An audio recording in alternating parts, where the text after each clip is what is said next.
এবার চলেন মহারাজ।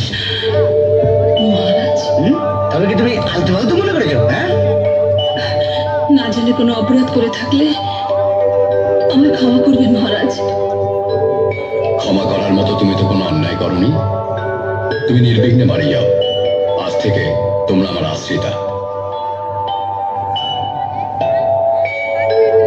আসি মহারাজ। মনের মানুষের সাথে আজ দেখা হলো, অল্প স্বল্প কথা হলো, চার চোখের মিলন হলো। চুপ কর হতভাগা। হতভাগা বলে বলে আমার ভাগ্যটা দফা একেবারে রফা করে দিচ্ছেন।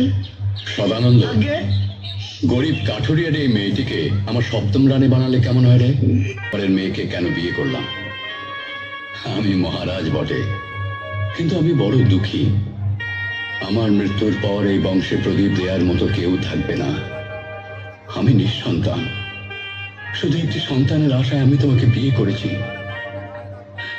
ভগবান যেন আপনার আশা পূরণ করেন মহারাজ।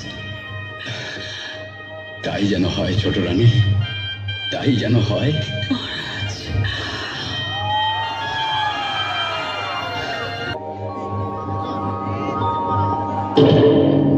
কিলো সোহাগের সোহাগিনী, মহারাজের আদরিনী, বাসরাত কেমন কাটলো?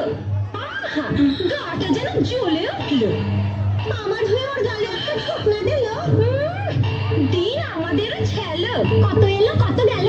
যতই হোক প্রেমের রসে টলমল, দিন গিয়ে দিন আসবে, দেখবো মন্দ ভালো।